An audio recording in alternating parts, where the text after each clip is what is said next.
Good morning बच्चों। आज हम हिंदी का 10th क्लास से श्रुति ग्रुप से पहला पाठ पढ़ेंगे, जिसका नाम है सबसे पहले उसके कवि के बारे में पढ़ेंगे, जिनका नाम है सूरदास। सूरदास जी के बारे में पढ़ेंगे कि सूरदास जी जो थे वो कौन थे। तो उनके जन्म के बारे में पढ़ेंगे। सबसे पहले जानेंगे उनका जन्म कब हुआ था। तो सूरदास जी का जन्म बेटा सन 1447 में माना जाता है।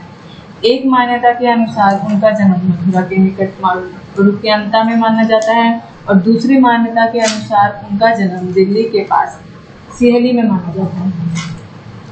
महाप्रभु वल्लभचारी के शिष्य सूरदास अष्टछाप के कवि थे, प्रसिद्ध कवि थे। वे मथुरा और वृंदावन के बीच गांव घाट पर रहते थे और श्रीनाथ जी के मंदिर में भजन कीर्तन करते थे।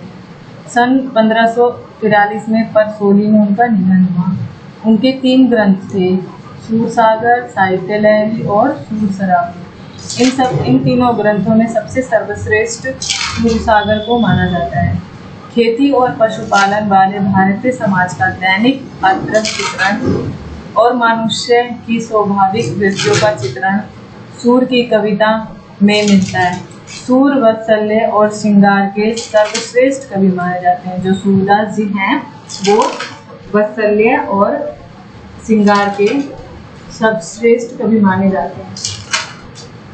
कृष्ण और गोपियों का प्रेम सहज मानवीय प्रेम की प्रतिष्ठा करता है।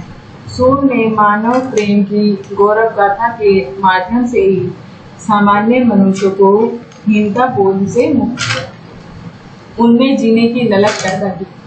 देखो, जो सूरदास जी का जन्म 1468 में माना जाता है।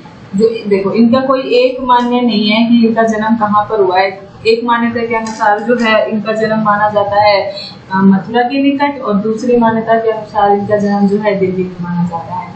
ये जो है महाप्रभु वल्लभ भाईचारे के श्रेष्ठ हैं। सूरदास जी जो है वो अष्टछाप कवि के सर्वाधिक कवि हैं। मथुरा और वृंदावन के बीच में जो गांव घाट है वहां पर वो रहते थे और श्रीनाथ जी के मंदिर में जो है ये भजन कीर्तन करते थे। सन 1843 में परसोली में इनका निधन हुआ। इनकी 3 ग्रंथ हैं जो सबसे महत्वपूर्ण ग्रंथ मानी जाती है। 3 ग्रंथ, एक सूरसागर, साहित्य लहरी और सूरसरावली। इन सब में सबसे लोकप्रिय जो रही है वो है सूरसागर।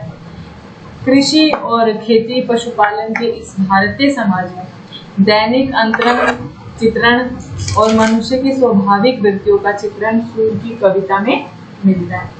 सूर वात्सल्य और श्रृंगार के सर्वश्रेष्ठ कवि माने जाते हैं। जो सूरदास जी हैं वो वात्सल्य और श्रृंगार पे सबसे ज्यादा जोर देते हैं और उनको सबसे श्रेष्ठ माना जाता है। कृष्ण और गोपियों का प्रेम जो है वो सहज मानवीय प्रेम है, और जो वो अपनी रचनाएं लिखते हैं वो कृष्ण और की प्रेम कहानी के ऊपर लिखते हैं, गोपियों का प्रेम बताते हैं उसमें।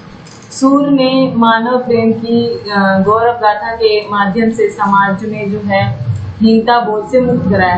अब जो सूरदास जी हैं उन्होंने जो मानव प्रेम में जो गौरवता था, जो विलाप हो रहा था, मतलब जो नष्ट हो रहा था, उसको उन्होंने उजागर किया है। उनकी कविता में ब्रिज भाषा का निखार रूप है, और वो जो वो कविता लिखते हैं उसमें सबसे ज्यादा वो ब्रिज भाषा का वर्णन करते हैं। वह चली आ रही है लोकगीत की परंपरा की ही श्रेष्ठ कड़ी है। अब यहाँ पे जो सूरसागर के ब्रह्म गीत में 4 पद लिए गए, अब ये जो हम पढ़ेंगे आगे पद, उसमें जो है ये सूरसागर से लिया गया है और इसमें 4 पद हैं। कृष्णा जब मथुरा जाने के बाद स्वयं न लौटकर उद्धव के द्वारा गोपियों के पास संदेश भेजते हैं, तो उस पे जो है गोपियां जो वर्णन करते हैं उसका वर्णन किया गया है। जो बोलती हैं उसका वर्णन किया गया है। उपदेश देकर गोपियों की विरह वेदना को शांत करने का प्रयास करते हैं। गोपियां ज्ञान मार्ग की बजाय प्रेम मार्ग को पसंद करती हैं। गोपियां जो है वो ज्ञान को बिल्कुल पसंद नहीं करती, वो प्रेम मार्ग पर चलती है और प्रेम को पसंद करती है। इस कारण उन्हें उद्धव का शुभ संदेश पसंद नहीं आया। तभी वहां एक भौरा आ पहुंचा। भौरा मतलब जो भौरा तो जानते हो ना, काला काला सा मधुमक्खी की तरह जो होता है वो। यहीं से ब्रह्मी गीत का आरंभ होता है। गोपियों ने भ्रमण के बहाने उद्धव पर व्यंग बाण छोड़े।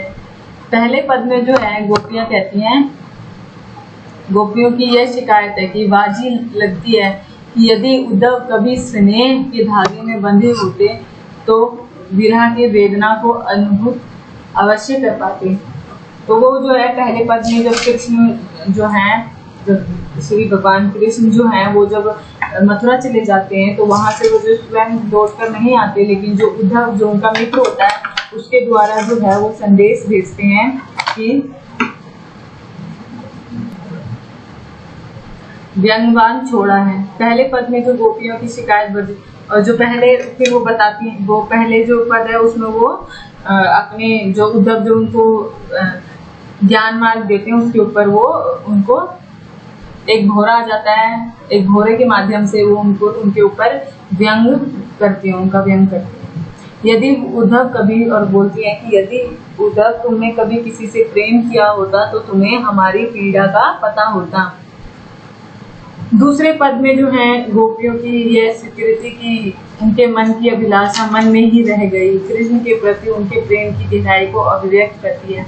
और दूसरे जो पद है, जो दूसरा वाक्य है, उसके अंदर जो है गोपियां जो हैं वो कृष्ण से जो बातें कहना चाहती थी वो उनके मन में ही रह जाती है और वो उसको बता नहीं पाती। और तीसरे पद में उद्धव की योग साधना को कड़वी कड़ी जैसा बताकर अपने एकनिष्ठ प्रेम में दृढ़ विश्वास प्रकट करती है। और जो चौथा पद है उसमें उद्धव को ताना मारती हैं कि कृष्ण ने अब राजनीतिक पढ़ ली है। अंत में गोपियों द्वारा उद्धव को राजधर्म, प्रजा का हित याद दिलाया जाना सूरदास की लोक धार्मिक को दर्शाता है कि जो सूरदास हैं वो। तो इसी तरह से 4 पद हैं, चारों पदों में अलग अलग वाक्य सूरदास जी ने अलग अलग चीजें व्यंग की है। कि पहले पद में जो है भौरों के माध्यम से उद्धव को बताया, प्रेम के बारे में बताते हैं कि अगर तुमने किसी से प्रेम किया हो तो तुम हमारे मन की अभिलाषा को पढ़ पाते। दूसरे पद में जो है वो बताती हैं कि जो ककड़ी है उसको कड़वी ककड़ी बताया गया है। और तीसरे पद में जो, चौथे पद में जो है राजनीतिक के बारे में बताया गया है कि जो कृष्ण है वो राजनीतिक सीख गए हैं ऐसा करके। और उसी के साथ साथ सूरदास की जो लोक धार्मिक है वो ये दिखा, प्रजा का हित याद दिलाया जाना जो है वो सूरदास की लोक धार्मिक को दर्शाता है कि। तो इसी तरह से जो है आपका ये चैप्टर, ये जीवन परिचय खत्म हो गया है। आपको अपनी कॉपी में सूरदास का जीवन परिचय लिखना है और उसकी रचनाएं लिखनी है।